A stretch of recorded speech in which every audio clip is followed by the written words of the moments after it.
evening, everybody. I want to welcome you to the December 20th, 2021 meeting of the Cocalico School District Board of Directors. Welcome, good to have all of you here, and I'm sure you're looking forward to a good Christmas time.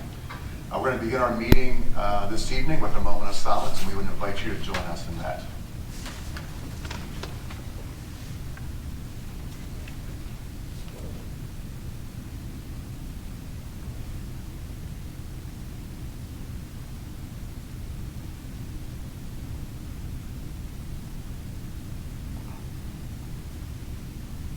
Thank you. Let me invite you to stand for the Pledge of Allegiance.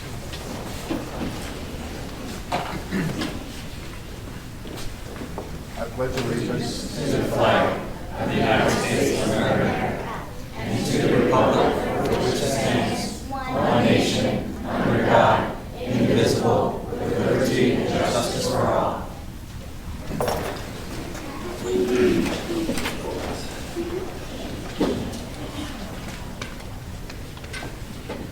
Thank you very much.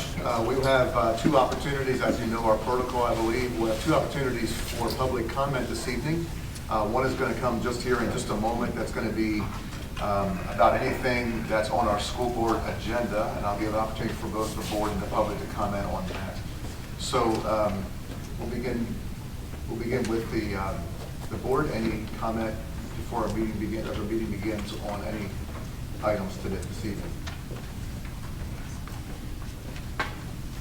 Okay, hearing none, we do have a couple folks that have asked for public comment in advance. One is Dan Burton, who's going to be commenting on item number 9 and 11 on our agenda.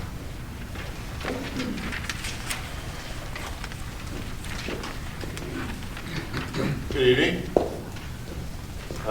Forgive me, I'm not going to be looking at you. I'm going to be trying to read some notes here at the same time. So, first one I think was agenda item 9. 9, thank you. I just had a brief question, and maybe our technology department would be able to know this, but I see we're recycling thousands of dollars of computer equipment, desktop computers, laptops, iPads, all kinds of 48 iPads that were purchased between 2013 and 17. I know how those go extinct, we'll say. I also see cell phones that we're retiring, 25 of them that were purchased 3 or 4 years ago to 2019. I guess my first question would be, is there a way that we would be able to sell those? I know that iPads and cell phones, whether they're iPhones or whatnot, would have some kind of value to them. I don't know if that would take somebody's actual time of employment to be able to sell those, but it seems it would make more sense if we could wipe them clean of all secure data and sell that stuff as opposed to just dumping it in a dumpster, because that's basically recycling. So 48 iPads, even if they are 5 years old, can still bring some money on eBay. So that was just a quick question, quick thing.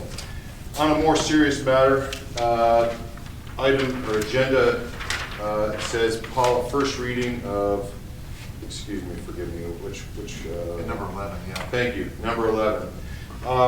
Per the addendum that was posted online, I was reading through that, and I have some concerns within that. This one specifically notates immunization and what the new policies would be for immunization within the school district. I have some concerns. I know tonight is just the first reading, but it does mention in there, as we've seen through the pandemic and through all these regulations and guidelines that we've been having, words truly matter. And so some of the words in here, or some of the statements in this draft, I would significantly challenge or question. Specifically throughout there with guidelines, it says immunizations. All students shall be immunized against specific diseases in accordance with state law and regulations, unless specifically exempt. So again, within this statement, it mentions fully immunized multiple times, but we've also seen Dr. Fauci of late saying that they're going to change what fully immunized is defined as, or how it is defined.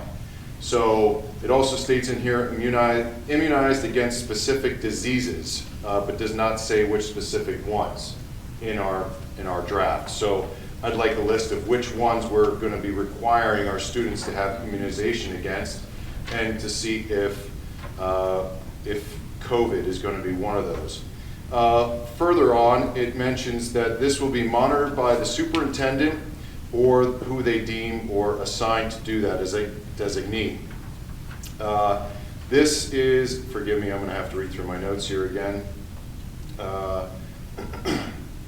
Let's see. Ensure that parents, guardians are informed prior to a student's admission to school or grade requiring additional immunizations of the requirements for immunization, the requisite proof of immunization exemption available for religious or medical reasons, or on basis of moral ethical conviction. Then the superintendent can designate school personnel to review student medical certificates in accordance with law, regulations. Again, we're talking about law. But further on it says, according to guidelines as well. So this, of course, gives the designee or the superintendent the ability or power to designate or to make decisions off of guidelines on top of health and safety plans from the school board. So is it either or is it and? So do we need to have the school board have the health and safety plan and the superintendent make those decisions off of the guidelines or laws, or is it one or the other? So that's, again, words here. Again, directs by guidelines, health and safety plan, and universal precautions. And what are those universal precautions? Again, that's something else. Instruction provided to students in a curriculum. So again, it says that parents can look at the curriculum because instruction is provided to students on how to not contract a disease. Is that curriculum going to include getting COVID vaccinations? Is it going to include, what is that curriculum going to include? But it allows the parents to see what that curriculum is according to board policy. What we've discussed in past months, that the board policy on reviewing the curriculum is kind of garbage because we only get one time to be able to review that curriculum with supervision, and we're not allowed to take copies or pictures of that curriculum. So I would suggest that if we're going to have a curriculum that states to our students that we are able to that they can figure out how to fight a disease, that we should be able to see the curriculum a little bit more than what our current thing is. And then the last line of that draft, forgive me, is it states that it is in accordance with an emergency order. Forgive me, it doesn't say exactly that. You'll have to read it. I know this is just the first reading this evening, but I just wanted to make sure that you were paying, that you actually read through that and see what this new draft policy states, and because words matter. So thank you very much. Yeah, thanks. There'll be more information coming on both of those items when it comes up. Thank you. Thanks, Dan.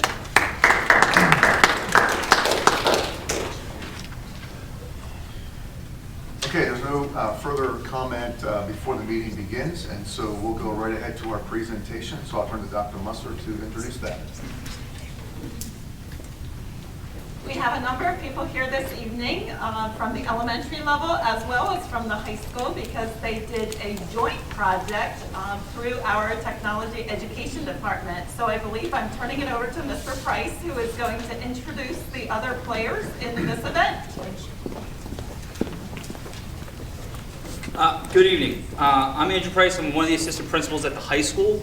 I'm going to do a little introduction of kind of how we got to this project that we did with the elementary school 3rd grade, and then we have a short video, and then we'll let the building principals introduce a representative from each building, all 3 elementaries and high school. So what we did this year was we were able to have every 3rd grader come to the high school and participate in a tech ed project.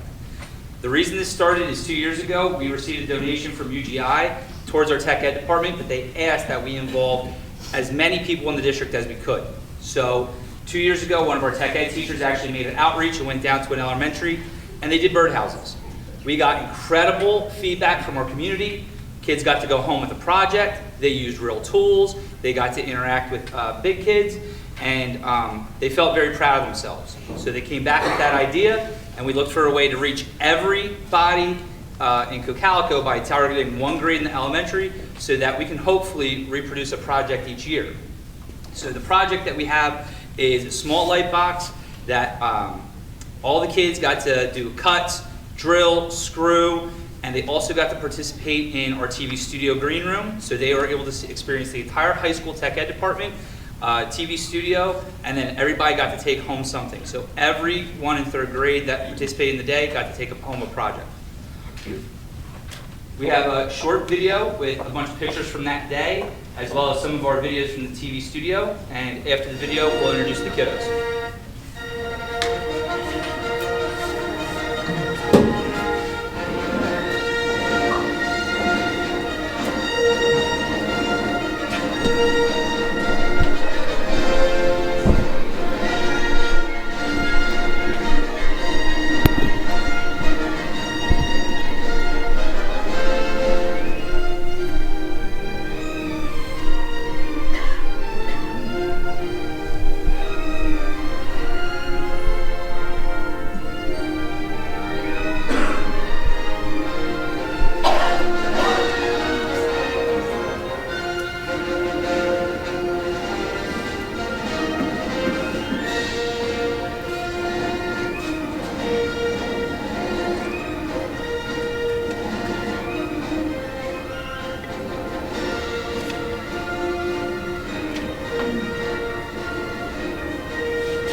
I made this cool lamp, and it's so cool that you can turn it on and off, and it makes this super cool light.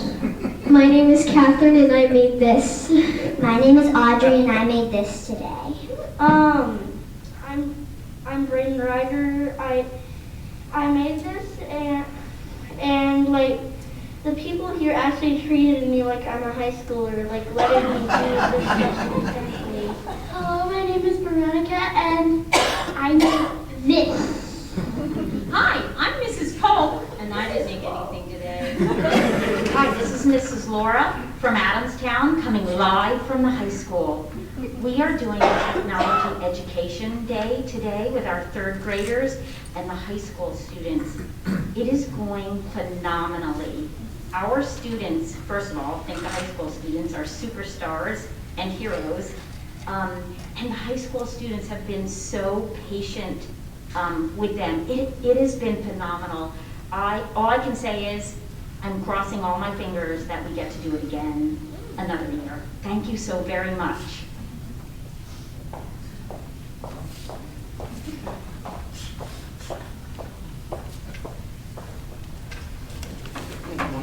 So In all, we had probably about 85 to 90 high schoolers and over 250 third graders interact on that on over 2 days.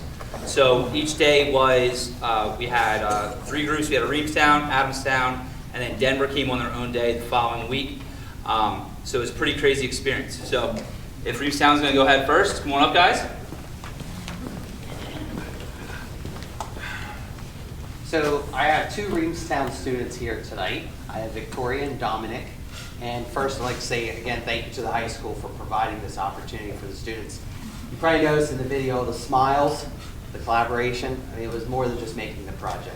And I'll start with Dominic here and allow him to speak a little bit about his experience. You're fine right there. Yep.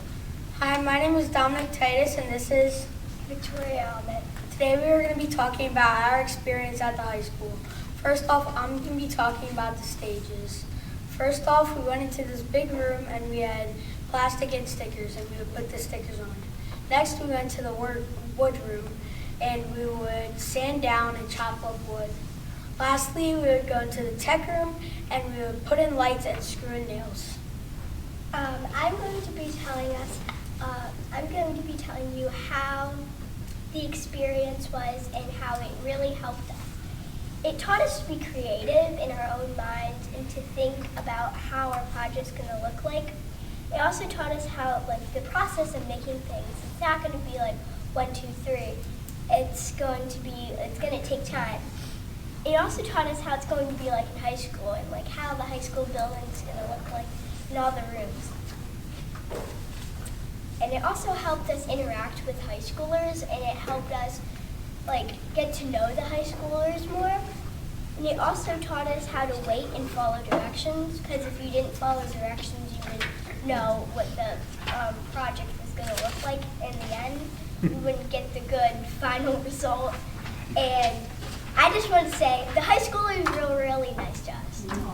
They treated us with respect. And that was our high school experience.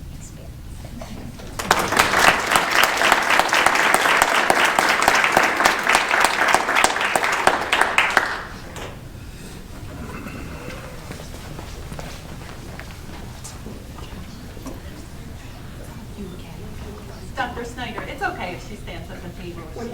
Absolutely. Okay. Yes. I'm proud to introduce Miss Evelyn Dougherty. She's in 3rd grade with Mrs. Borey. Go ahead, Evelyn.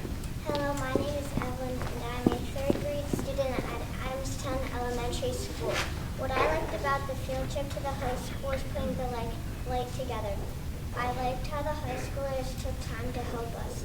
Almost everything went wrong for my project at first, but it all worked out. I forgot to put the lights in after putting the whole box together. It fell apart after we put the lights in, and we forgot to put the legs on too. My high school helpers and myself finally made it perfect, and I love it. I keep my box in my room and look at it every day. That's cool. When I am in high school, I hope to take technology classes too. Thank you for the opportunity.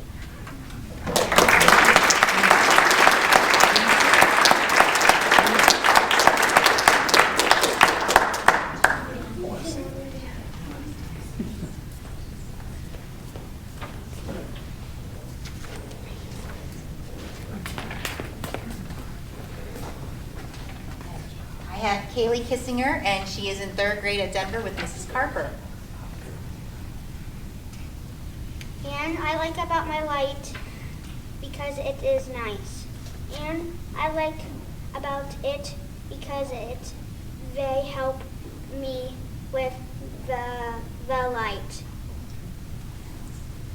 Anything else? The light or what she? The light. Do you want to take your light around and show them? Can you pass it around? Can you see it? I'll hold this. Do this.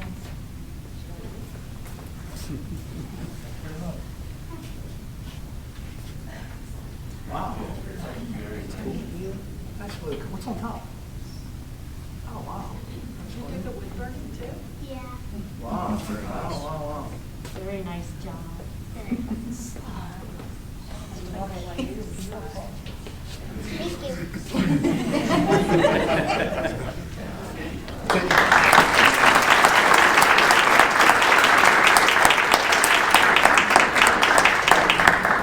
And from the high school, I have Julia Musser. You would notice her in our videos. She actually managed our TV studio with another student, Regan Colada-Rigney. They kind of put everything together in TV studio for us. They did a really fantastic job with a few other folks in there. But they were able to guide the kids through their experience, and they really had a nice time. So, Jillian? Yeah, I'm Jillian Musser. I'm actually a broadcast major going to Point Park University class of 2026 out in Pittsburgh, so I'm extremely excited for that. I think the best part of my experience was actually being at lunch and seeing the kids walk in and then hearing this one kid shout so loudly, "They're not kids, they're adults!" I felt so good about myself. The other best part was when there was this one little girl, she sat down, she did her piece, she got off her stool, she looked at me, she was like, "I want to be just like you when I grow up." And I was like, okay. So it was really fun working with the kids. It was nice. They were actually really easy to bring in and out. It wasn't much as a struggle as we thought it was going to be. But each kid sat, as you saw in front, said their little spiel, and they got to see some of the production aspect of it, and Regan took them back, and it was just an amazing experience. I truly enjoyed working with the kids.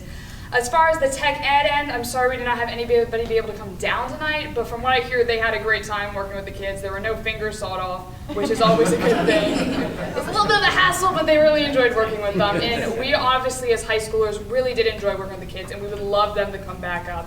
And I'm glad they truly enjoyed themselves. Thank you.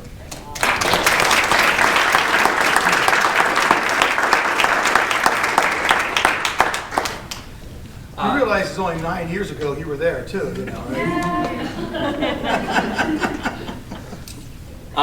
To wrap up, these kind of projects really build community amongst the kiddos in the school. It's really great to have all of our buildings work together. We got to show a lot of teachers new things. Our high school tech ed department really worked their tails off to pull this project together. A lot of planning from our elementary group as well. So we really appreciate everybody's effort. We are looking forward to hopefully getting to do this again next year with 3rd grade, and we're going to try and keep updating the project. So I know we've talked about a lot. We're about to go through a major tech ed renovation, and hopefully that everybody that's in 3rd grade right now comes up to the high school and participates in tech ed. So that's all I got. You guys have any questions for us? Can you share this with UGI? If they're paying for it, do you show what you're paying for that? How do you do that? Actually, Ms. Evelyn put together a package and shares with them. Okay.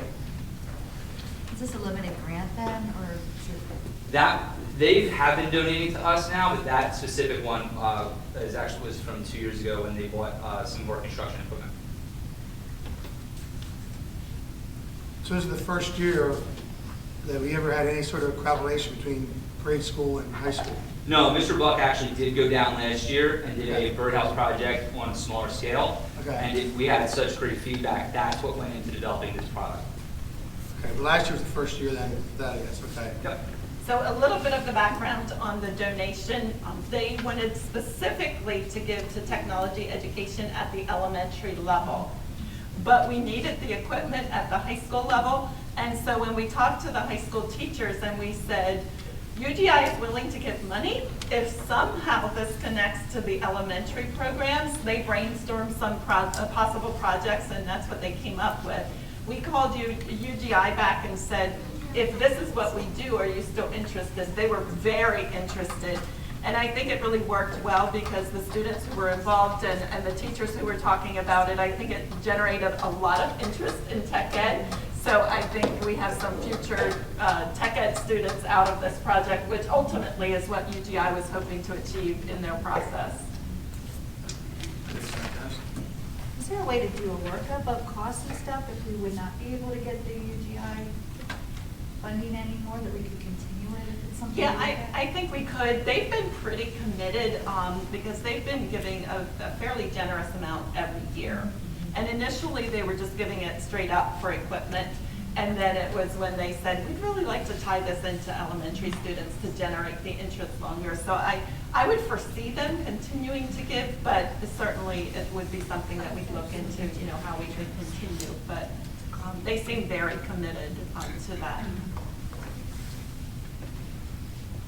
Any other questions? I want to say thank you to all of the principals and teachers who were involved in helping to make this happen. I got so many texts on those days from really excited staff members saying this is the coolest thing ever. And it was just a really exciting endeavor. And going up to see the project and what they had done was also just great to see. So thank you to everyone who made it happen. Thank you, everyone.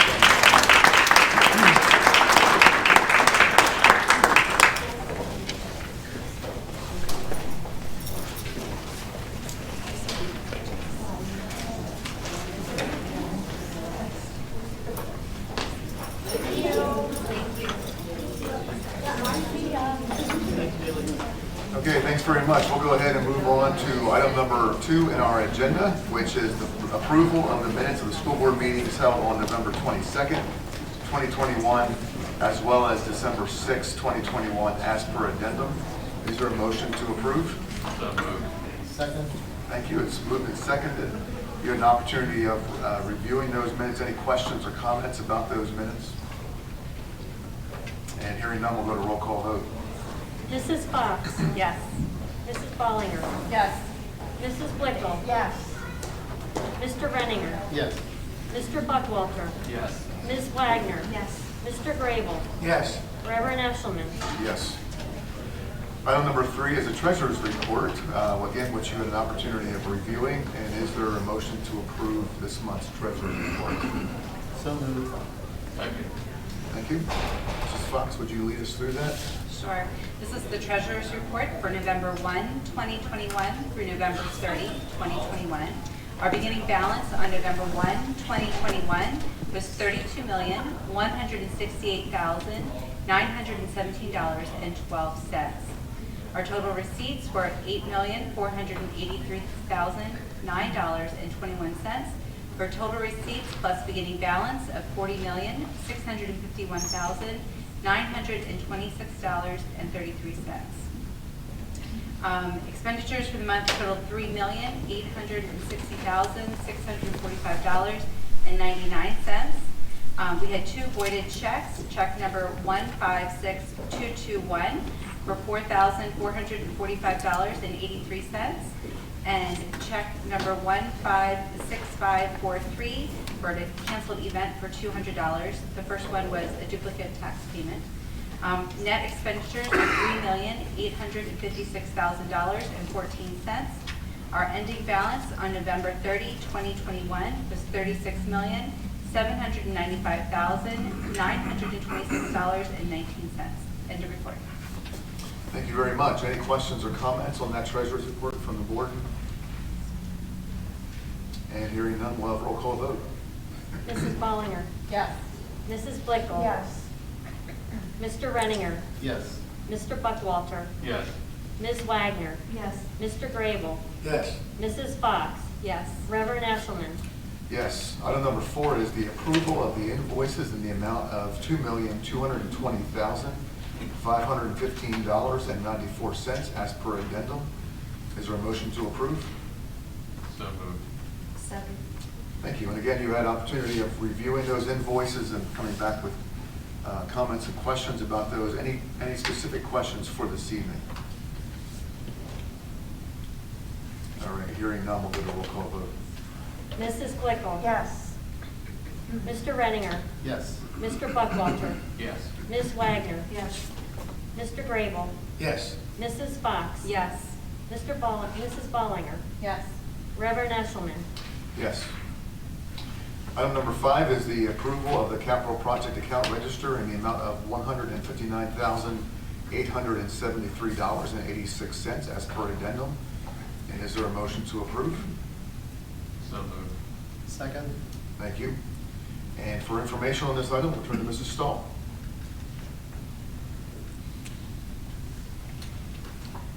Capital expenditures that are included for your approval in this month's capital project fund are related to the Adamstown Elementary addition and renovations project, $66,493.59, and most of that is the final payment to URIG, which is the general contractor. High school renovations, total $31,207.39. The high school roof and central office HVC, final payment, $30,526.88. Denver Elementary chiller replacement, which has just started, $19,344. And the middle school water heater, $12,302. Capital expenses for the month total $159,873.86. Are there any questions on those items? Not a question, but I guess a comment. You mentioned last month that we're wrapping up the Adamstown project. And Yes. That's the final payment. You mentioned that in your report as well. Correct.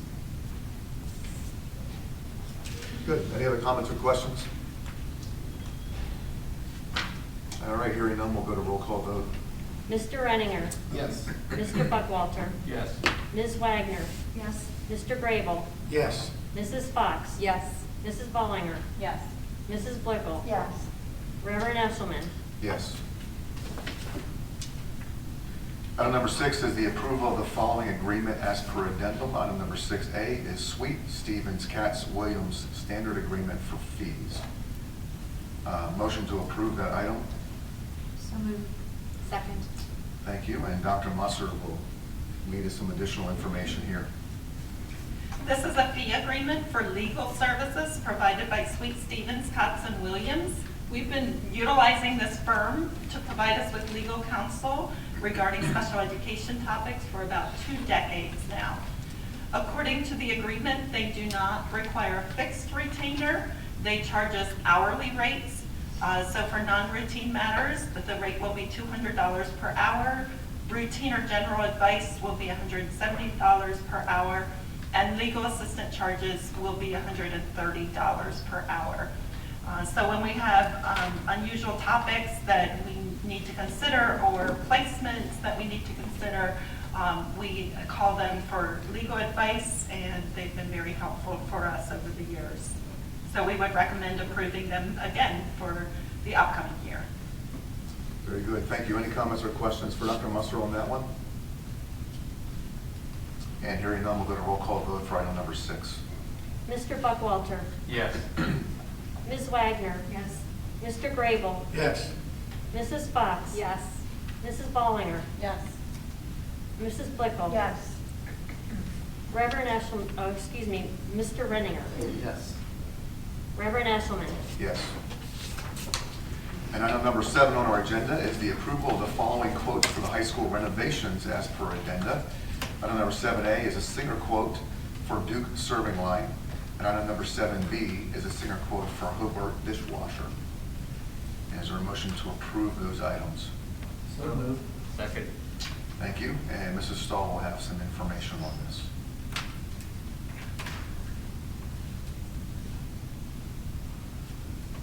Okay. Cafeteria upgrades for the high school renovations project are being handled separately, as was done with the Adamstown renovations and additions project. These include a new dishwasher and new serving lines.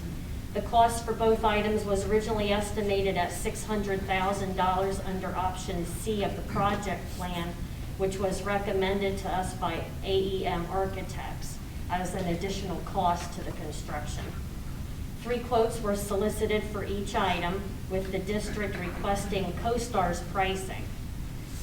2 CoStar low bids totaling $663,399 was received, which is a little more than $63,000 more than what was actually projected when we estimated the project. And this is because of the price of steel. It has really gone up.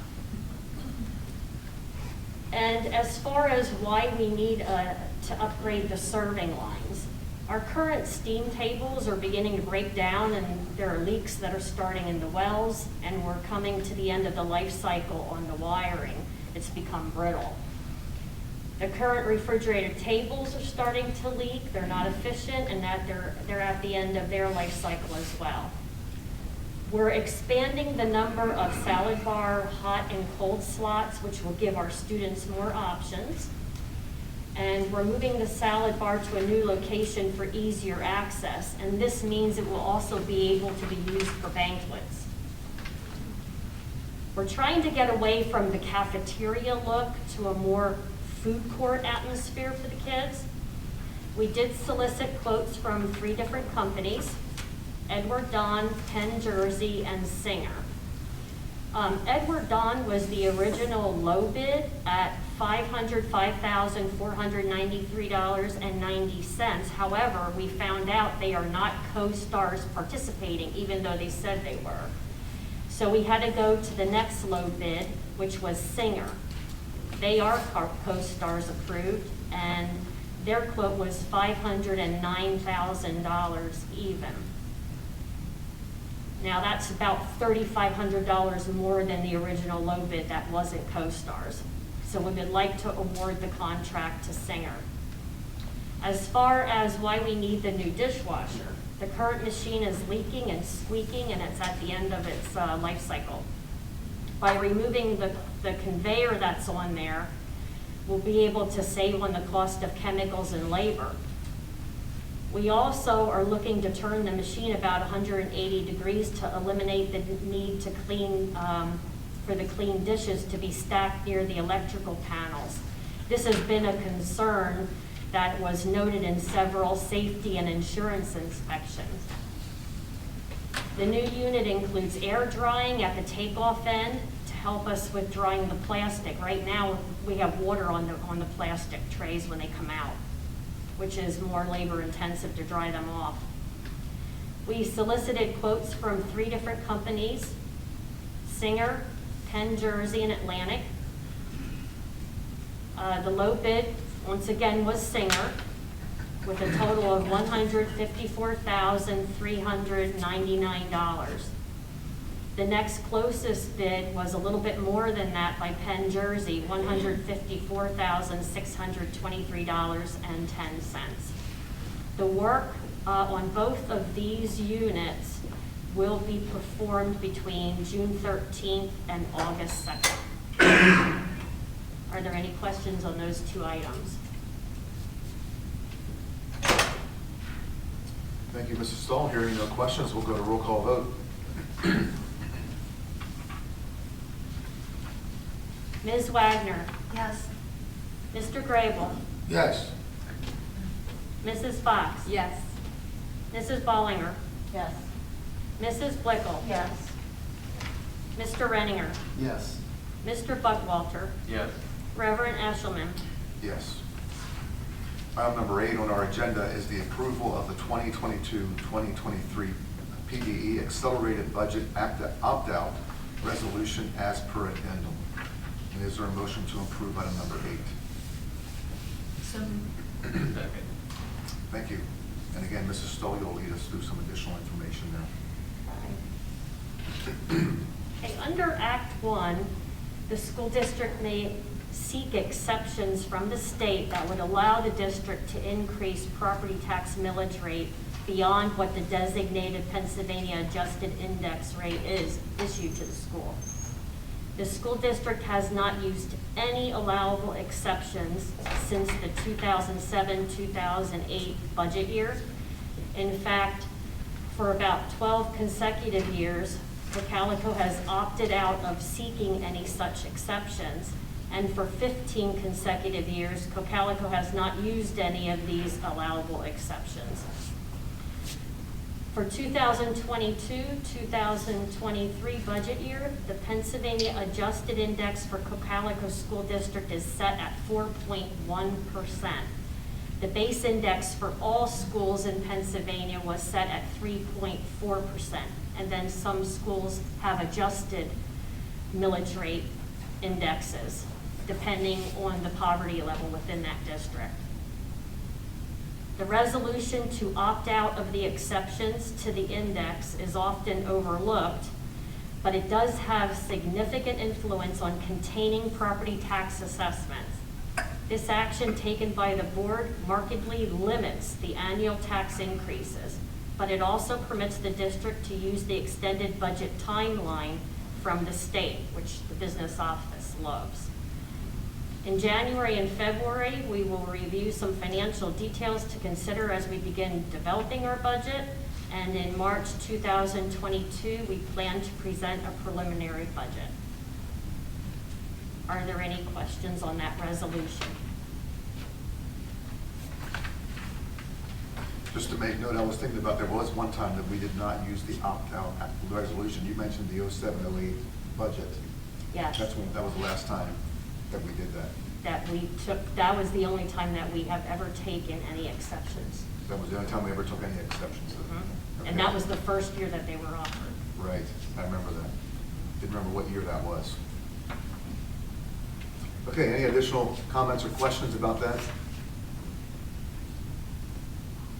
All right, hearing none, we'll go to roll call vote. Mr. Grable? Yes. Mrs. Fox? Yes. Mrs. Bollinger? Yes. Mrs. Blickel? Yes. Mr. Renninger? Yes. Mr. Buckwalter? Yes. Ms. Wagner? Yes. Reverend Eshelman? Yes. Item number 9 is the approval of the disposal and sale of obsolete and unused items as per addenda. Motion to approve item number 9. So moved. Second. Thank you. Mrs. Stahl, go through that list there.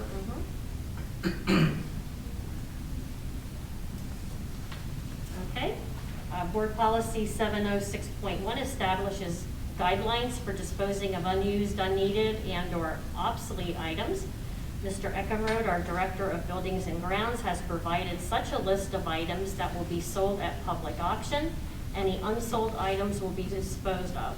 Likewise, the Technology Department has compiled an inventory of technology items to be recycled.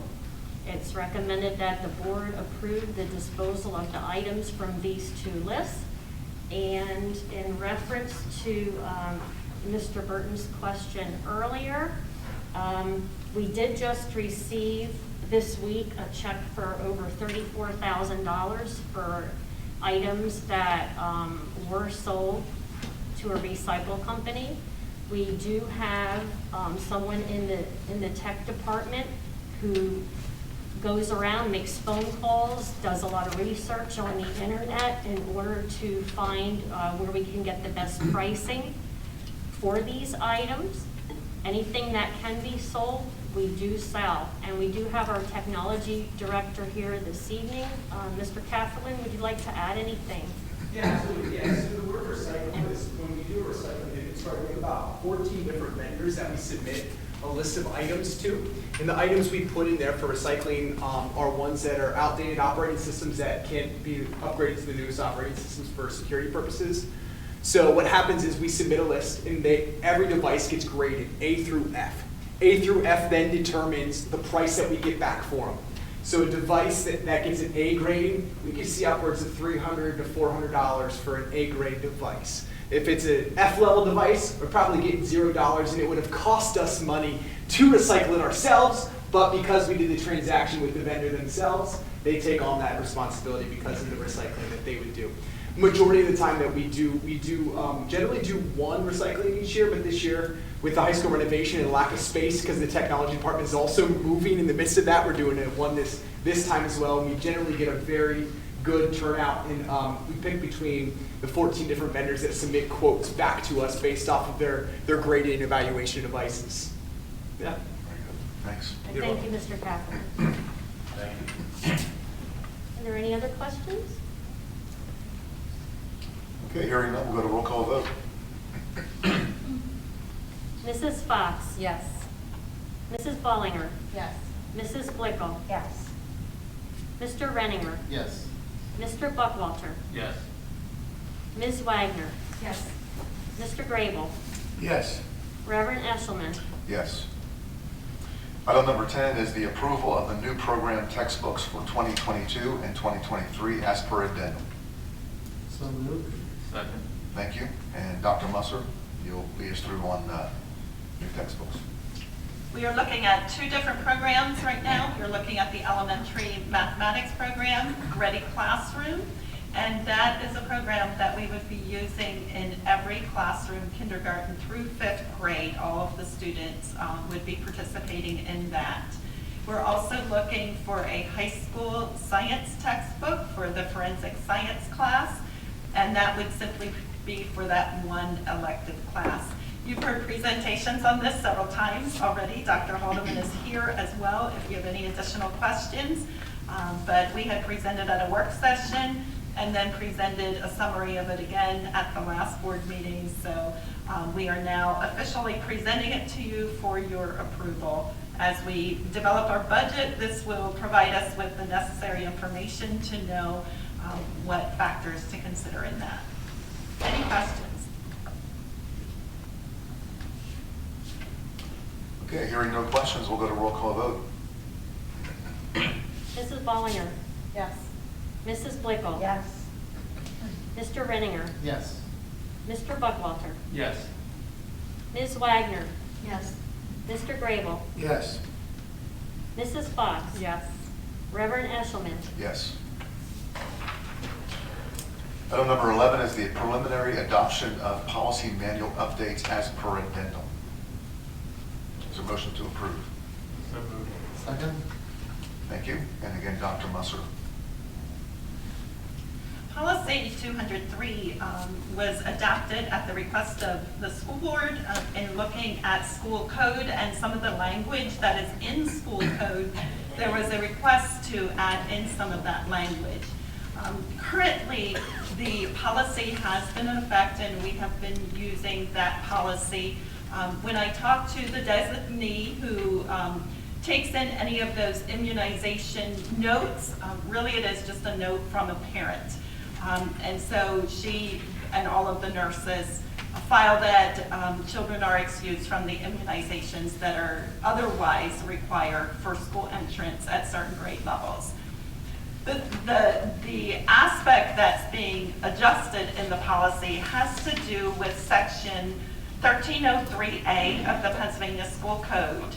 And it describes medical exemptions and talks about children and how they do not need to be immunized if a physician or the physician's designee provides a written statement that immunization may be detrimental to the health of the child. And then there's also a religious exemption in school code. And it reads that children need not be immunized if the parent, guardian, or emancipated child objects in writing to the immunization on religious grounds or on the basis of a strong moral or ethical conviction similar to a religious belief. And it was that last phrase that the school board had asked that we could include directly in the immunization policy. So that was the adjustment that was made. We had given it to the school board for a reading.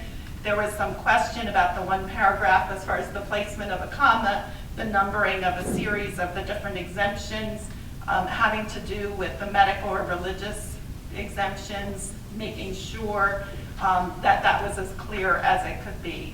So those were the changes that were made. We're bringing it to you now as a first reading on the basis of those requests.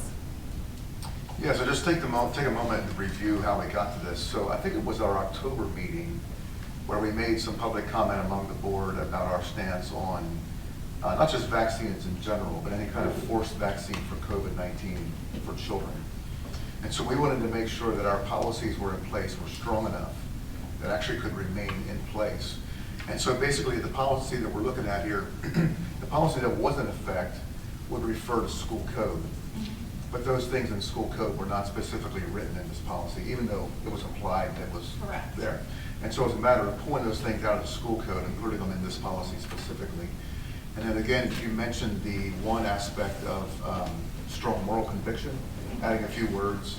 We just wanted to make sure that it was, that our policy for parents to opt out of any kind of vaccine was firmed up and was clear, and we could deal with any holes that may be there in that process. Yeah. Correct. Any comments from the board or any questions about the board on this policy? First reading here. Policies are kept vague so they don't cover all items, correct? Yes, and the reason typically that that is the case is because the procedures then go into the details in terms of what needs to be done and in terms of, of where the nurses, how they file their paperwork or things like that wouldn't necessarily be in the policy, because the policy is the general guidance. This one in particular is based off of school code. Other policies sometimes might have a different source, but this one is based on school code. And that's the guiding force behind this particular policy. So it's policy and then procedure. Right. Yeah, fundamentally allows for parents' notes. Mm-hmm. Yeah, that was one of the important parts. Okay, any other comments or questions? Okay, hearing none, we'll go to roll call vote. Mrs. Blickel? Yes. Mr. Renninger? Yes. Mr. Buckwalter? Yes. Ms. Wagner? Yes. Mr. Grable? Yes. Mrs. Fox? Yes. Mrs. Ballinger? Yes. Reverend Eshelman? Yes.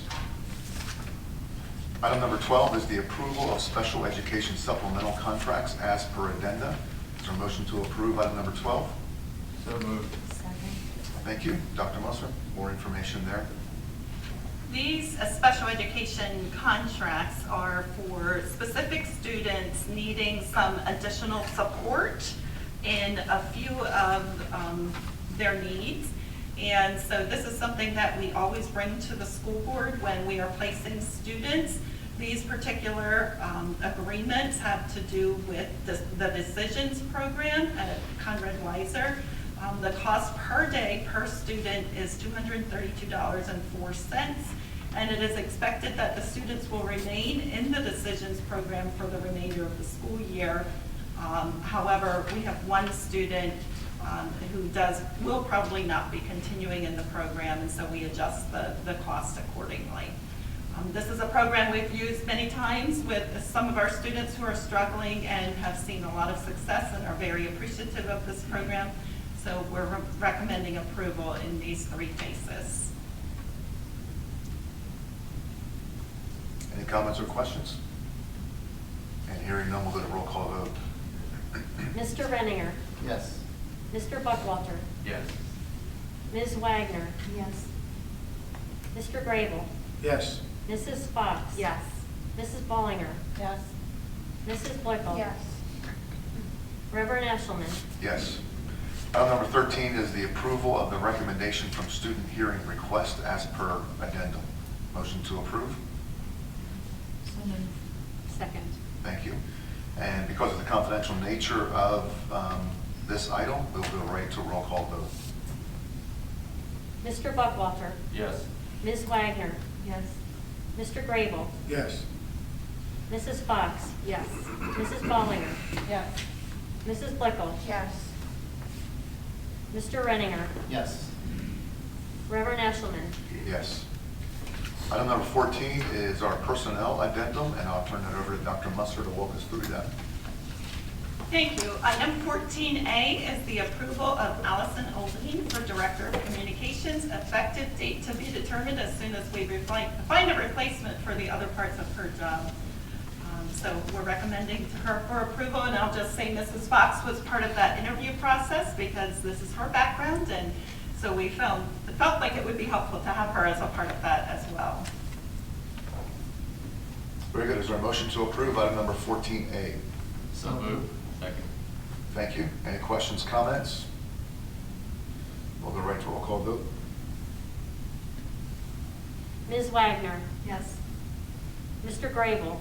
Yes. Mrs. Fox? Yes. Mrs. Ballinger? Yes. Mrs. Blickel? Yes. Mr. Renninger? Yes. Mr. Buckwalter? Yes. Reverend Eshelman? Yes. And I would just say congratulations to Mrs. Oline, who is in the audience here tonight.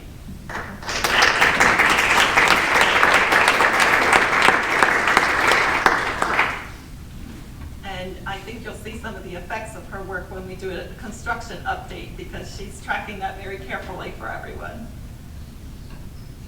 And with your permission, we'll do items B, C, and D as one item. Yes. B is the approval of the following professional staff retirement. Sharon Culp, Greenstone Elementary School teacher, effective the end of the 2021-2022 school year. C is the approval of the following professional staff leaves of absence. Lindsay Arrett, Cocalico Middle School, child rearing leave, April 4th, 2022 through the end of the 2022-2023 school year. And Megan Grove, Adamstown Elementary School, child rearing leave, February 14th, 2022 through the end of the 2021-2022 school year. And then D is the approval of the following long-term substitute, Timothy Rasmus, Denver Elementary School, effective January 18th, 2022 through the remainder of the 2021-2022 school year. And I will just say Mrs. Culp was here earlier tonight, but I don't think I see her anymore. But she came on one last visit to the school board with the presentation that was done. So we're just recommending these for approval. Thank you. Motion to approve those?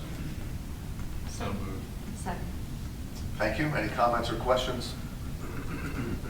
And we'll go to roll call vote. Mr. Grable. Yes. Mrs. Fox. Yes. Mrs. Ballinger. Yes. Mrs. Blickel. Yes. Mr. Renninger. Yes. Mr. Buckwalter. Yes. Ms. Wagner. Yes. Reverend Eshelman. Yes. And with your permission, we'll take E, F, G, and H as Yes. one item. Yes. Item E is the approval of the following support staff resignations. The first is Heather Smith, Executive Assistant, effective December 31st, 2021. Brooke Moyer, Special Education Paraprofessional, effective December 10, 2021. Janine Oliver, Special Education Paraprofessional, effective December 23rd, 2021. Cherie Swigert, Special Education Paraprofessional, effective December 23rd, 2021. And then the approval of the following support staff: Emily High, Special Education Paraprofessional, effective January 3rd, 2022. Lucinda Slusser, Administrative Assistant, effective January 3rd, 2022. The approval of rescinded and new supplemental contracts for the 2021-22 school year. That's a variety of things as far as teacher mentors, coaches, coordinators, and play and set design. And so these are just the usual filling in all of the positions that are part of the supplemental contracts that you've approved earlier. And then H is the approval of a sport event worker. And so that is E through H that we're asking for approval. Thank you very much. Is there a motion to approve item number 14, E through H? So moved. Second. Thank you. Any comments or questions there? And hearing none, we'll go to roll call vote. Mrs. Fox. Yes. Mrs. Ballinger. Yes. Mrs. Blickel. Yes. Mr. Renninger. Yes. Mr. Buckwalter. Yes. Ms. Wagner. Yes. Mr. Grable. Yes. Reverend Eshelman. Yes. Thank you very much. Dr. Musser? Yes. And item number 15 is our reports, and so we're going to begin with 15A with IU 13. Mr. Buckwalter. Thank you, President Eshelman. On Wednesday, December 8th, the IU board met via Zoom. There was a 6:30 committee meeting, 7 o'clock executive session, and a 7:30 general meeting. The important part about the general meeting is that Trout CPA gave the IU audit report with results for unmodified opinion, noting that this IU is in sound financial condition and has a strong system for internal controls. The other thing of note is the IU is searching for a new executive director, and we hope to have an announcement about that. And at our next meeting in January, we will be electing a new board president. Mike Lamb has lost his election, and he will be stepped down. Into my report. Okay, thank you very much. And for item number 15B, Career Technology, Mr. Renninger, first report on that new role that you're carrying there. I did not supply any report for this month, and that is because we did not have a board meeting in the month of November. I would like to note, though, we did meet on December 13th, last Monday, for board reorganization. At our next meeting, I will have a more thorough report on that meeting. I did want to highlight, though, that we had at Cocalico High School one of the October-November Students of the Month, and that was Katie Baratz-Moyer. She is part of the Animal Production and Science Technology Program at Willow Street. So we want to congratulate her for being a October-November Student of the Month at CPC. And we are meeting January 27th as our next meeting in Brownstown. Very good. Thank you very much. Item number 15C is federal and special education programs. Thank you. And going on to item number 16, which is our superintendent's report. Dr. Musser. So Dr. Haldeman didn't get off the hook quite that easily because we are going to have our annual report at this point. As those of you who have been on the board for a while know that usually in October, November, we give a report on our academic progress because over the summer we get reports from our AP testing, our SAT testing, our Keystone Exams, our PSSA exams. This year it was a little later till we got any of the information, and it was still incomplete. So we weren't really certain what else we were going to get. Normally we have comparisons with the state level data so that we can see how our students are doing in comparison to all the other students, and so we were waiting for some of that. At this point, it looks like we have about all of the information that we're going to be getting. So we're going to be looking at some of our academic reports, our attendance reports, our discipline reports. So I believe Dr. Melnick will be joining Dr. Haldeman during parts of this. So you can sit back and relax because this is quite a comprehensive report, and you'll see a lot of this information on the slides behind you. Absolutely, thank you. And just to say at the forefront, this will also be our final slide, but this will be available on the website. This is one of the requirements that we have to post that and share with the community. So the annual report will be available on our website. So I'll run through the data. Believe it or not, we did have a lot of data. I will talk later. They do caution us to do any sort of comparisons just based on the year that we had last year with the differences in how students were engaged, the access to the internet, and so forth. But we do have some nice things to highlight, even though we were in the midst of the pandemic at the time. So first of all, we have our first slide, which is our mission, our vision, and our values. That really is at the center of everything that we do, that we hope to inspire and support learning for every child, every chance, and every day.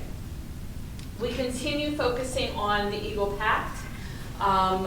Last year, I told the staff at our opening day, I know we tackled all 4 of these at kind of the same time. This year we're moving into adaptability and flexibility, but we spent a lot of time last year on teamwork and collaboration, learning how to communicate in our new ways of Schoology and Google Meets and Zoom. But this continues to be an undercurrent of what we do as we instruct our students to ensure that they are workforce ready, college and career ready, ready to be productive citizens in our ever-changing world. So we looked at a couple of the things that were highlights last year. Again, even though we were in the midst of the pandemic, we participated in the Parents as Teachers Early Learning Mentor Program. That has been a dream of ours for a very long time, and that finally got off the ground last year. You've heard about that. USDA continued with the free meals for our students last year. We successfully submitted and completed our comprehensive plan, which we had started pre-COVID, but we were able to complete in December of last year. Again, continuation of the Eagle Pact, working on curriculum writing in our in-service days, responsive classroom, department collaboration, and thinking about outside of the box events. We listed some of those activities, which were, we had an outdoor movie night. Our principals really got creative and tried to find ways to bring our students, our families, and our community together. As you know, we had our outdoor graduation ceremony. We had book bingos in parking lots. We really tried to think about what could we do that was normal, but do it in a different way. We held virtual pre-K workshops We still had parent-teacher conferences, we still had back-to-school nights, looked a little bit different, but we still were able to communicate with our families and our students. We explored live streaming and video streaming of many of our home sporting events, our concerts and graduation. And then the one that really kept us hopping was looking at our summer extended learning. We're going to talk about that in another section of the superintendent's report. We ran an Esl Camp for our students who receive English as second language services. We ran reading and math tutoring. And you heard earlier, the game changer there was some grant funding that allowed for transportation. And that really did have an impact on our participation, students being able to come and receive the help that they needed. So a couple of the assessment pieces we want to highlight. There is a slide, this is taken directly from PDE, that again cautions us in doing any sort of comparison, but nonetheless it is still data that we want to report out. Some things that were significant to know about the assessment data is, first of all, we did see overall participation in the SAT test decline. We surmise that is because many colleges at least put a pass on that for a year, and so as a result, some of our students did not take the SATs. At the CTC level, the NOCTI exams were waived. PSSA, Keystone Exams, we did have some students that we could not get in person to take the exams because of the pandemic, so our overall participation was down a little bit. So we weren't doing an accurate sampling of our entire student population. In addition, the state has suspended PBAS data, which is that 3-year data points. They've kind of hit the reset on that, and we expect that to come out now in 2024. So this is just a general summary of our PSSA scores for the students who did take the exam. As has been characteristic for us at Cocalico, ELA is definitely stronger than math. We're hoping to remediate that in the next year or so with some of the things that we're doing with math interventions, with the new math program, with MTSS at the middle school and at the high school. Science, we continue to be very strong in that, especially at 4th grade, which is where it is tested at the elementary school level. Keystone Data, there are 3 tests that are Keystone Exams: Algebra 1, Biology, and Literature. And what we've reported there are the number of students who are advanced and proficient. Advanced is the blue, proficient is the yellow. So again, our students fared very well on those exams. This is going to become a very important piece for our 11th graders as it's required as it's one of the pathways for graduation. And so you'll hear later some of the pieces that we're putting in place to ensure that our students can access this pathway and be successful in the Keystone Exams. For the students that did take the SATs, you can see our score is in the blue. The benchmark is the yellow. Good news there is for the students who did take it, they scored above the benchmark set by the College and Career Readiness. AP exams, that year we had 235 AP course enrollments. These are the students who did take the exam. And again, as you can see, they did very well. We had about 75% of our students be successful on the exam. And the successful means they scored a 3 or higher. The Future Ready Index, that is a site all by itself that is accessible.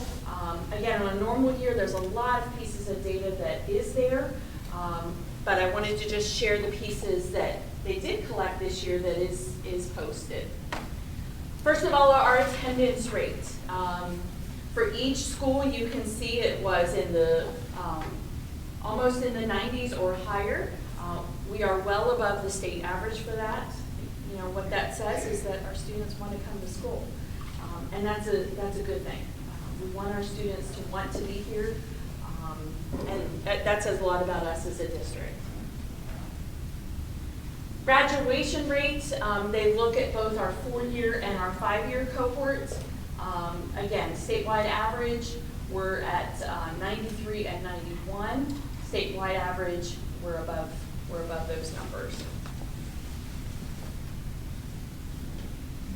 Career Ready benchmark. This is a new requirement that the state put into place several years ago, that there are career experiences that we are documenting through our students. At the elementary level, that could involve filling out a worksheet afterwards, a Google form. If they're doing something that needs to involve job shadowing, that they have to collect evidence, and then that's tracked via Power School. In all 5 of our schools, again, we were well above the state average. That's a tribute to our school counselors, to our teachers, to Michelle Shirey, who's our career enrichment coordinator. She does a great job working with our teachers to collect that evidence and put it together. Any questions on the academic side of things? Okay, I'm going to go to Dr. Melnick for the Safe Schools. Okay, as Dr. Musser said earlier, whenever we do the annual report, not only do we tie in the academics to it, but we also go through some information that we have to submit to the state on an annual basis related to Safe Schools. So I'm going to walk through each one of those components there, give you a little bit of history as we do that. This is the first one, just basically this is information we submit annually to the state that they track, and we use Power School to pull all that information off of. So the first one is the truancy rate.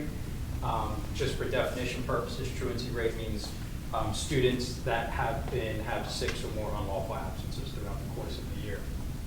Now, our history in the past has usually been about 1 to 2% of our student population fits that category. Last year, you can see that number was a little bit higher, especially at the secondary, about 6.5% for the secondary. When we drilled that down, that was mainly our 9th, 10th, and 11th graders. And where that came from was students not logging in when they were virtual. If you remember, when we were in that portion of the school year where students came to school certain days and were home certain days, they had to log in at a certain point, they had to track that. For whatever reason, we had more than normal in 9th, 10th, and 11th grade that were not logging in as they needed to. For whatever reason, 12th grade was okay. I'm not sure, I can't explain why that was. So that number did jump up a little bit there, but my guess is as we do this year, our numbers look more reflective of the past, and as we do this report for you again next year, that bar will drop down under 2% again, has been our history there. Reportable incidents. Each year we have to report incidents to the state. Again, I remind you of this every year. You can see in 16, 17, and 17, 18, we're at 14 and 10, and then it jumps to 174. And the first year, everybody's like, oh my gosh, what happened? And the only thing that happened is what we had to report. In the past, the only thing we had to report to the state was expulsions. So those numbers of 14 and 10 were expulsions. Then, in the 18-19 school year, they said, well, you have to include all suspensions on top of that. So any in-school suspensions, out-of-school suspensions have to be included in that.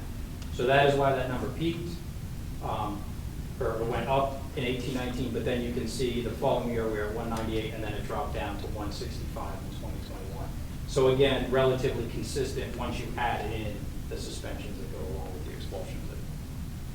Number of in-school suspensions, you can see this is our biggest number when you report those incidents to the state, going up there. So you can see our trend there has kind of dipped down there with where we're at from 17-18 where we had 170 to this last school year where we had 144. And again, the overwhelming majority are at the secondary level. Out-of-school suspensions, again, we don't have as many of them, but you can see our peak year in the last couple of years was 18-19 for that. So we went from 56 as a high, and last year we were down to 22. And again, mainly at the secondary, only 3 at the elementary last year. Number of detentions, again, 18-19 was a good year for us, it seems. So again, that was, we were all the way up there at 709, and now we're back down to 395. And you can see, this is just secondary, so you can see the split between middle school and high school this past year is pretty even, pretty right on the mark there, 194 to 201, with the number of detention. And then mental health supports. Usually I give you a report, usually in the summer sometime on the Sap Services. So this is just a reminder of our Sap program. You should all be familiar with this. We've been doing this for a number of years now. This is mandated by the state to have at the secondary level. But it's a process that identifies students who are experiencing behavioral and or academic difficulties which pose a barrier to their learning and academic success. We currently contract with the Karen Foundation for these services. And we have her right now at the secondary level, middle school and high school, and then at Denver Elementary, which was something that we just recently added 2 years ago for that. So in looking at that, the number of SAP referrals that we've had overall, you can see they kind of went up. 1920 was our highest year with that, and again, primarily at the secondary level, which is where the majority of them are. But we went from 439 to last year of 335. And then the groups, our SAP assessor meets with various groups of students, and that could be for anything. Some of the things that she's done in the past is families in transition, anger management, grief loss, teen issues, children of addicts. So we have a number of students that meet with them either on a weekly basis, a monthly basis, whatever it may be. And so you can just see the trend there from 116 in 17, 18, then up to 170, and then down to 118, the number of students that participated in that. School-based therapy, this was something that was brought into the district several years ago, but we actually partner with Community Services Group, CSG, to provide outpatient mental health counseling to students. CSG employs licensed therapists to provide this service at each school building, and then they're funded by the individual students' insurance companies. And that was brought in so that parents didn't have to travel to Reading or to Lancaster, so it was more community-based, so they could come into us rather than having to travel to do that. And the 2 years of data we have on that, in 18-19, we had 190 students participate in this, and then in 2021, we had 192 students. A fairly even split between elementary and secondary, the number of families that will participate. Does anyone have questions on anything that was reported in the state school? I'm just wondering, yes. You didn't have a chart up there for expulsion comparison. Do you know what we did last year, this year? Do you have any idea? I'd have to pull that up. Okay, that's fine. It's typically in the teens or so. I didn't know if we went down this year. In there. Because last year being a lot of virtual, I'm sure we had less expulsions. We last may year. have had a couple just because kids weren't in school as much. I mean, there's Right. a percentage that the numbers would have been down. Like I said in the past, we normally, it's 10 to 20 throughout the course of the year that we have. Some years have better than others with that. And sometimes we've had issues where we had multiple kids in one infraction. So that's 3 or 4 expulsions. Yeah. You know what I mean, for one incident. I guess I was thinking that with our zero tolerance policy with drugs and everything, I didn't know if we've seen a higher amount in our schools as maybe other schools maybe don't have zero tolerance. I can't speak for the other schools in there. I mean, again, our kids are pretty good overall. Yeah. And they know, for the most part, they know the lines. Yeah. You bring drugs, you bring weapons. I'm not saying change anything at all. I think it's good. I think zero tolerance is good. I just was wondering how we fare. I'll pull that. Just curious, no big deal. Yep.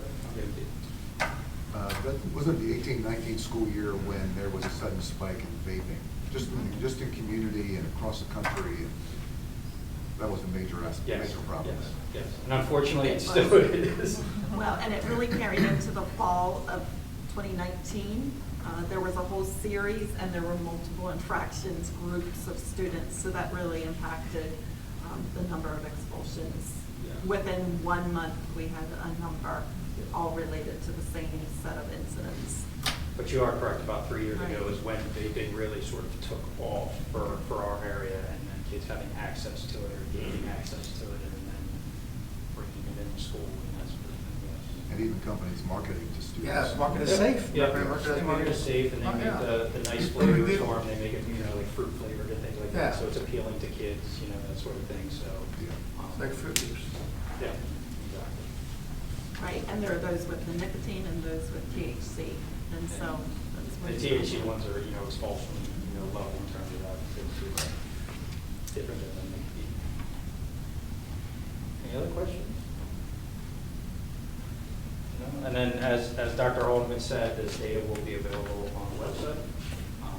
That she went and spoke about it. Okay. Thank you, Dr. Malik. Dr. Haldeman, did you have a couple of comments about tutoring? I knew that you were planning. No, I don't. I'm good. Thanks. So we've talked over the last couple of meetings about the various grants that we've been receiving, the various ESSER grants.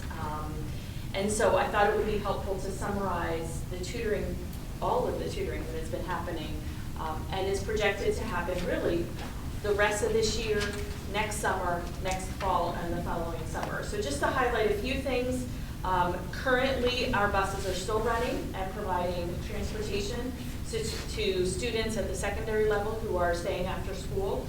Middle school is getting ready to start a club called Reluctant Readers. It's not going to be called that, but it's targeting students who may not enjoy reading necessarily, because we know that students improve their reading by reading.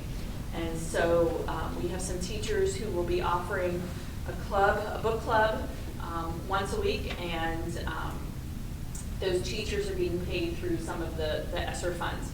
In addition, at the elementary level, we are offering some scholarships to our elementary students for Science Explorers. Science Explorers is a really fun science, math, reading club. Part of the grants asks us to target some of the subgroups such as free and reduced lunch, special education, ESL. So we'll be offering scholarships to some of those students to be able to participate. Again, they're learning as they, learning to read and practicing their math while they're having fun at the same time. So we're excited about that. We feel like that's a nice twist on some of the enrichment and tutoring that we're being able to offer to our students. This summer will be a super busy one. We are again offering our Esl Camp. We already have an instructor lined up for that, who will be offering students a chance to just speak. A lot of our ESL students go home over the summer and no one speaks English to them. So this will be a chance for them to just get together with other ESL learners and practice and refine and maintain their English skills. We'll be offering an online tutoring for our elementary students. Students who may not be able to get to school. We're going to be doing Google Meets with some of our students, again, who may not have a way to get to and from school, parents, work, or whatever. We'll still be running our middle school tutoring, still be running our high school tutoring. We're going to be offering a high school Keystone remediation class. 4 weeks of intense tutoring with the opportunity at the end to take the Keystones again. So students who may not have earned a high enough score will have a chance to receive some extra enrichment and then try again at their Keystone. Of course, can't read a lot, and still our regular tutoring. Next fall, same sort of things will be running again at all levels, and we're hoping that the transportation can also be provided to at least our secondary students. And then our summer, we hope to run 2 summers from now, all of the opportunities once again, ESL, our online tutoring, middle school tutoring, and our Keystone remediation. So we are thrilled with the opportunities that are out there for our students. If they have an interest in trying to improve their academics, it's going to be available, and we're trying to remove every barrier that we can to try to maintain their learning, keep them engaged throughout the summer, keep them ready to come back in the fall. Questions on anything with that? We're thinking about Christmas here and talking about summer now already. I know we do it every year. Happy budgeting for next year. I'm still in October yet, so okay. All right, thank you, Dr. Haldeman. We'll get you back in the Christmas spirit because we have a lot of things going on at each of the buildings. This is the time of year that can be really exciting for many of our students, but for some of our students actually really disheartening. when things are going on in their families or when there's a lot of financial need. And so each of our buildings every year reaches out to families who are in need, and we have a lot of things going on right now.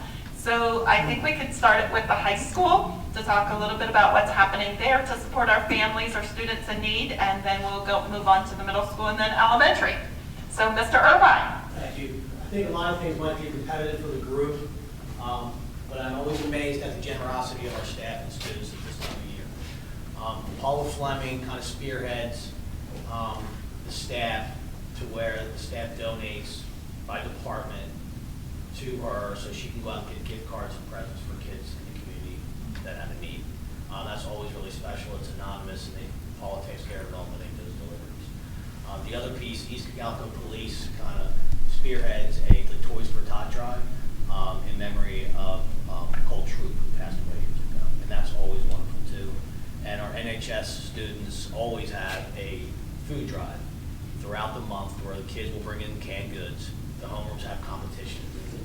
The most food brought in will get a donut party in the morning. But that's a few of the things that we do at the high school. Thank you. Excellent, thank you. And Mr. DiMatteo. I feel like the middle child. We always get stuck in the middle. Good evening, everyone. Middle school. We never get to start. Next month we won't start. Okay, like Mr. Irvine mentioned, we have Toys for Tots that we also did as well in the middle school. Right around the corner, we have our CMS Giving Tree. And that's something we started a number of years ago where our faculty and students bring in gloves, mittens, hats, scarves. Our FCS class this year actually knitted scarves and hats for students. And we start passing those out. And our social worker, Mrs. Paula Fleming, works with Real Life down in Denver, and we pass those out to families in need. So we really look forward to that. Something new this year in the middle school was our faculty giveaway. We did our first annual Holly Day giveaway, something organized by our counselors and Mrs. Fleming, where our staff gave financial contributions, and we have 6 families in the district that Mrs. Fleming identified that had definite needs. So we put together a little package for them. So it was Uno and Tenzi, which are 2 games to promote family activity and connection, a $75 Walmart gift card and a $50 Redner's gift card. And Mrs. Fleming went out and delivered those last week in time for the holidays for those. So that's something that we look to continue next year and hopefully raise to more families. Thank you. Thank you. And I believe we're lined up in order here. Adamstown Elementary. There's usually a pattern for that. Good evening. At Adamstown, I'm going to start with one of a tradition at Adamstown is the annual Deck and Donate. I know Mrs. Blickle, you're familiar with that. Where the children have an opportunity to, as a family, decorate an ornament template, and then also have an opportunity to voluntarily donate. So that's the deck part, which decorates our lobby, and the donate piece. And then that money is used to support Adamstown families for a variety of needs that come up. We also supported the Stockings for Soldiers, which is an annual thing. And this year was something different. The Book Buddy, there was a Book Buddy connection between a kindergarten teacher and a 3rd grade teacher. And they solicited some donations and also funded some poinsettias and took 100 poinsettias to a local nursing home. And all of the children made homemade cards. And so that delivery happened on Thursday, and the response from the nursing home was, as you can imagine, pretty remarkable. So that was a new connection to bring kids back together again as we look this year for opportunities to do that. And the 3rd grade and the kindergarten had a wonderful time. So, and outside of that, I agree with Mr. Irvine. The staff always steps up. If there's a family in need, we found a family today that had some need, the faculty steps up, they put it together, and we get that need met. So I'm grateful for the staff and the community at large for helping during this time. Okay, Greenstone Elementary. You're going to hear a reoccurring theme of our community just supporting each other, and that's just a great thing. At Reamstown, we have our faculty and our students. They're constantly bringing in food donations to help support our food pantry that we have at Reamstown. What that is it's an opportunity for us to provide meals for students for the weekends, those that may not have enough to eat. And our faculty has done dress down days, just different ways to support that. We have our students that are constantly bringing in items to donate to this. It's just a great thing. On average, we have probably 15 or less students that we help each week, so it's a great thing. The other thing that we participated in, so we'll have final numbers tomorrow as for our participation, but we asked our students if they'd be interested in creating cards for our families and individuals that are in shelters through the Red Cross. So they're also, they're due tomorrow, so we'll see how many we have from that, but great things. So, thank you. Excellent, thank you. And Denver Elementary. So at Denver, we've continued to collect for the holiday baskets. We partner with local businesses and our staff and put together meal baskets that we give to those in need, as well as those we just like to bless for the holidays. So Mr. Litz and I will be delivering them on Wednesday. We also had our students participate in Stockings for Soldiers. We've been doing that with Blue Ridge now for a number of years. We had our Eagle Ambassadors Club that had done cards for the nursing home, as well as they made little care packages for our substitute staff who are coming in because we really need them. So they made them little cards and said thank you for being such a lifesaver and put little candies in them because we wanted to appreciate that group as well, since that is something we truly do need at all of our levels and we want them to keep coming back. Good, thank you. And I will just add to that, that in the last 6 weeks or so, I've been visiting classrooms with each one of the principals and assistant principals, so have gotten into almost every classroom unless the teacher was absent that day, as well as did building tours with the board members when you joined me back in November. And one of the things that struck me is just the excitement that children had with regard to their learning, but the special excitement they had when they were talking about the things they were doing for others. And that's really what generated my request to the principals to say, I think this would be good for the board to hear all of the different things that are happening, because you really could see the meaning when children were talking about what they were doing for others. And even at the high school, the National Honor Society students had helped with some door decorations at Denver Elementary after hours, and then decided that should happen at the high school too. And so they were very excited to show their teachers the doors that they had decorated to spread holiday cheer just for the teachers. And so I got to be there when they were doing the grand unveil for some of the doors. So that was just a lot of fun. So it was just neat to see that spirit of giving really come through in building after building. And one of the things, I don't know if the board or the public is aware of this, but our Cocalico Education Foundation has a family fund that we tap into throughout the year for families who are in need, who maybe can't afford the gym clothes or the gym shoes or those different kind of the field trip costs or things like that. And we have many staff members who have regular deductions from their paycheck so that it can go right into the family fund so that we can help the community on a regular basis as needed. So in the spirit of Christmas, I just wanted to say there's a lot of that spirit around here as far as the giving, and we're very blessed to be part of that. So that concludes my report. Thank you very much. It's a great report. Generated a good bit of conversation, and we look forward to digging into some of those even more. Item number 17 on our agenda is opportunity for comment. So I'm going to begin with our board and turn to the board for any kind of public comments you'd like to make finally this evening. Yes, Ms. Black. Two things. The first thing is to address some community concerns. While I know that we want to answer the questions regarding curriculum, I'm not sure if the community is aware that House Bill 1332 is moving through legislation in Harrisburg, which would require school districts to post curriculum, textbook material, and it is facing a big struggle with PSCA. Obviously is not for that. So if you want to get involved in supporting legislation, if that's your heart in ensuring that curriculum materials are available quite easily for you to review, to check that out, contact your representative to push that through. And the second thing is I just wanted to express my enjoyment today. Before our meeting, we got together as part of the construction committee. We came together as a board with administration and students, and we began the demolition of the auditorium at the high school. And I really look forward to the transformation and what we'll do for our students in the future, and the shows that we can have there. So I wanted to just express my enjoyment of that. So, yeah. Thank you. Yes. Any more comments this evening? I just want to say that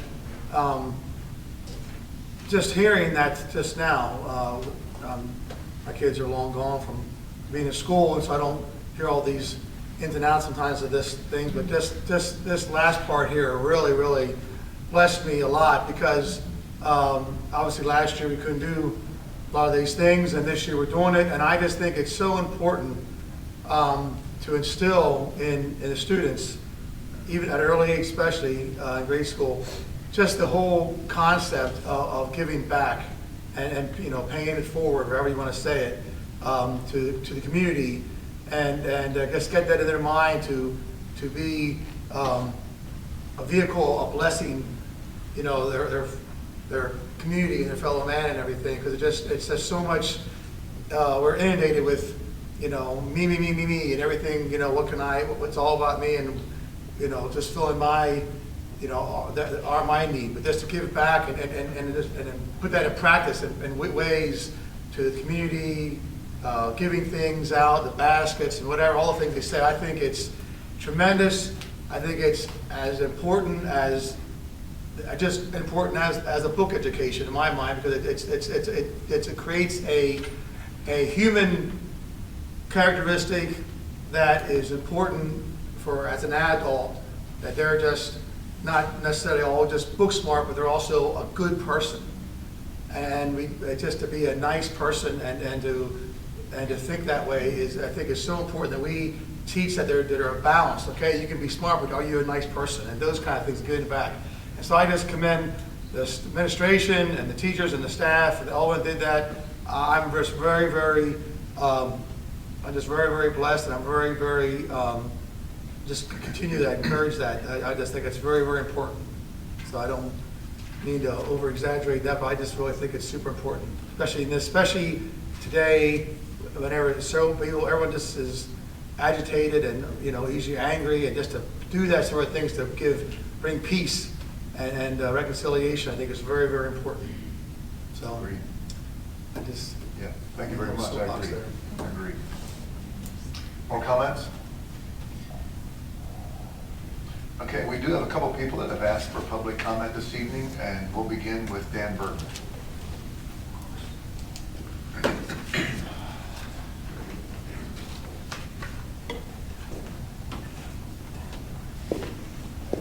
Good evening again. First, I want to start on some positives. You've heard me bring up multiple times about the evil that I want to help you fight, the warrior that I am against that evil. Some of you asked me what I think that evil is, but right now I saw a lot of the good things that we have going on. The students come in here, the third to the seniors. It's an amazing thing. It's an amazing thing that we're doing for these kids.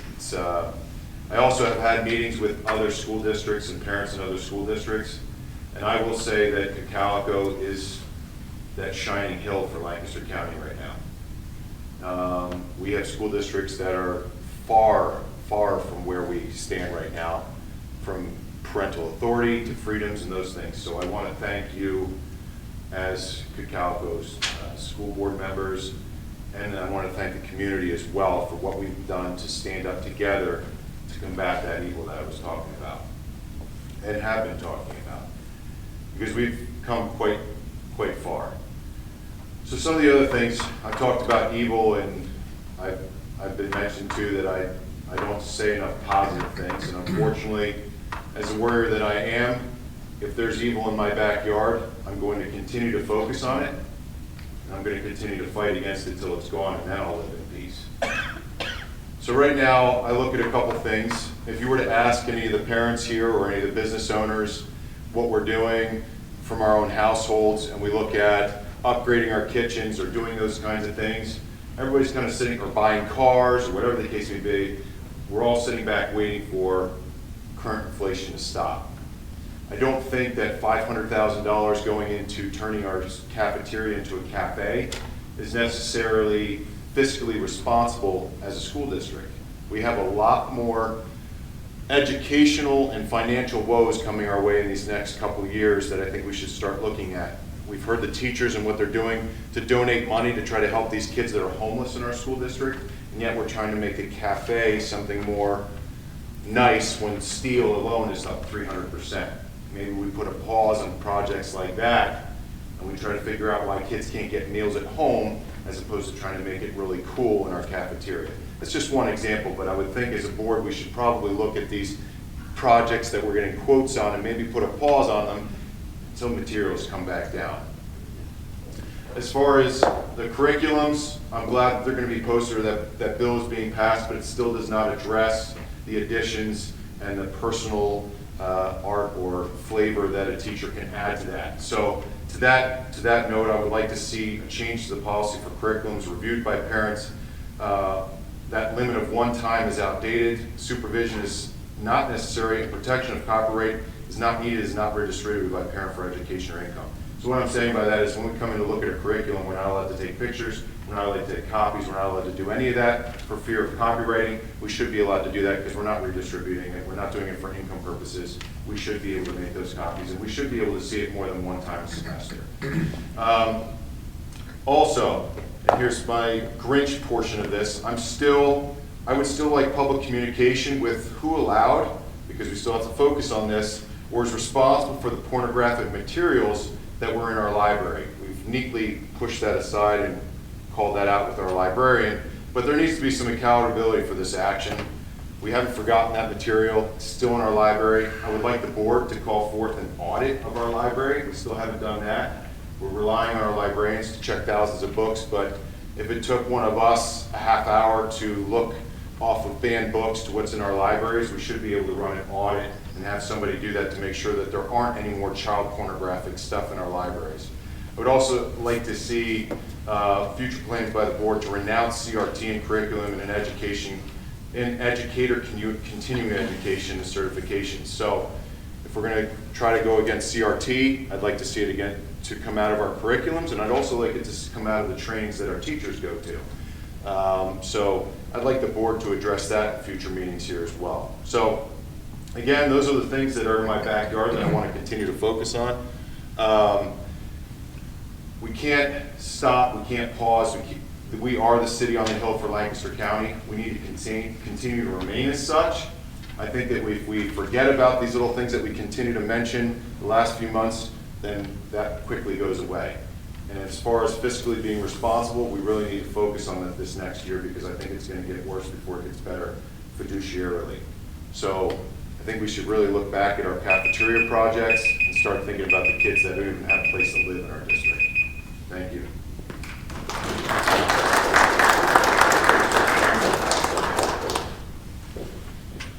Patrick Zazinski.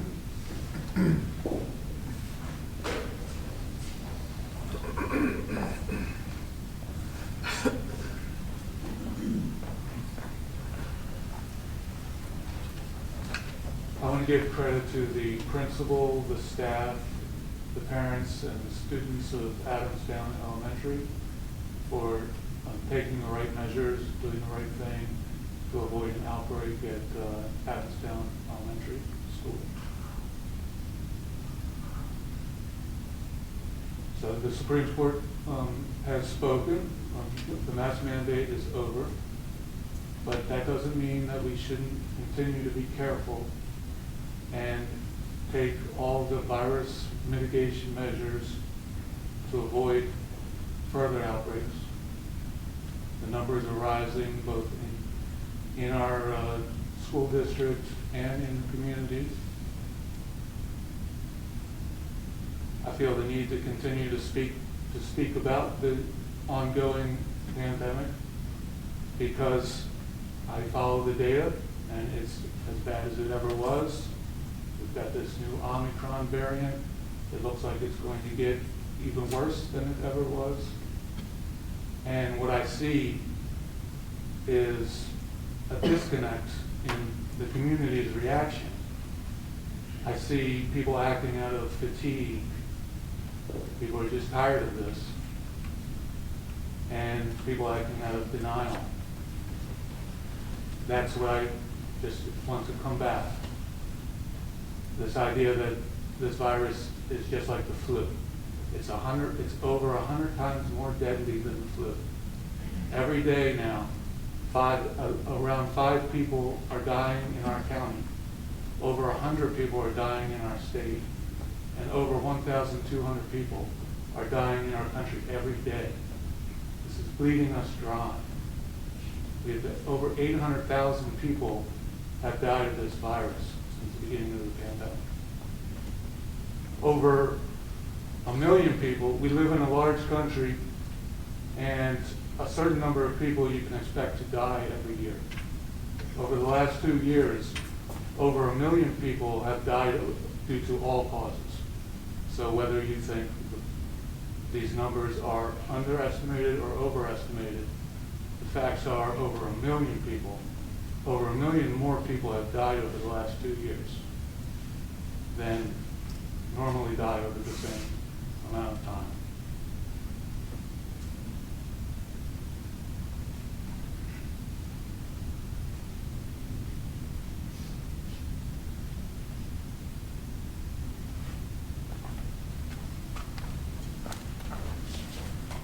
Thank you. And Liz Ackerman. Hello, I'm Liz Ackerman with the Education Foundation, but I'm also a parent here at Cocalico. I have a 7th grader and a 9th grader. And I just wanted to take the opportunity to, first and foremost, thank you all very much for your volunteer service to our school district. I know that this year has been really challenging as you have tried to manage everything and having our kids come back and work through all of the mandates and trying to figure out where everything stood.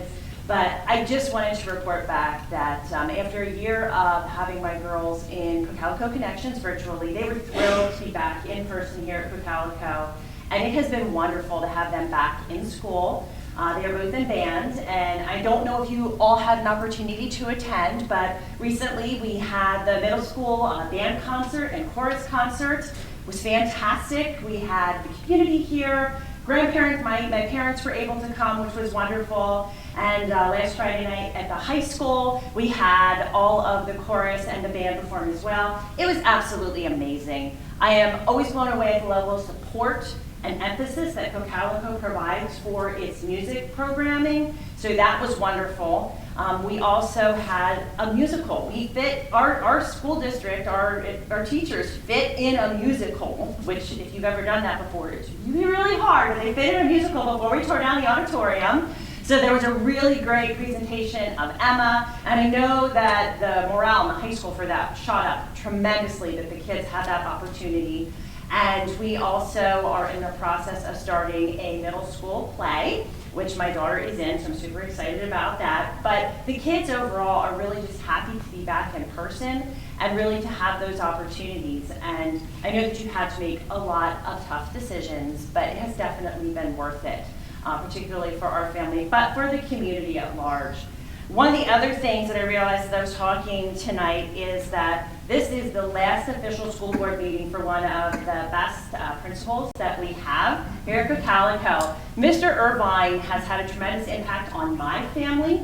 Both of my brothers went through Cocalico in the special education department, and Mr. Irvine is basically a hero to them. They loved Mr. Irvine, and I am just so excited that I had at least one child that had 1 year almost a year under Mr. Irvine.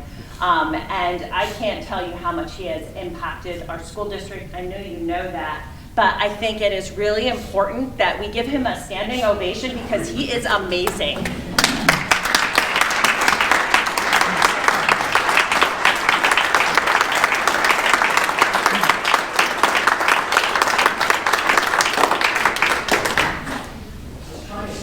I know. Thank you very much. The job has meant a lot to me over the years. This community for us. Thank you for everyone for over the years. And thank you for allowing me to be part of your lives. Those of you in here, I think I'm happy for you, for your child, for your years. So thank you. And Mr. Irvine is just a classic example of what makes Cocalico great. It is our caring administrators and teachers, and I was so blown away time and time again when our principals were coming forward to share what they were doing for our local communities, and time again they were talking about the teachers stepping forward and donating their own money to benefit our students. That is huge. I feel that Cocalico is one of the best school districts in Lancaster County. I am, not surprisingly, a proud alumni, and it's one of the reasons why I choose to give back so faithfully to our community, not only through Cocalico, but in other nonprofit organizations that serve our area. And again, I really just wanted to take the time to make sure that you understood, that you knew that your volunteering and your leadership for our school district has been instrumental in ensuring that it will always continue to be one of the shining examples of quality education and caring education and dedication for our students. I think that the every student, every chance, every day really fits for our school district, and I'm excited that we have such a great set of leaders who are willingly giving their time to do so. So thank you, and Merry Christmas. And thank you.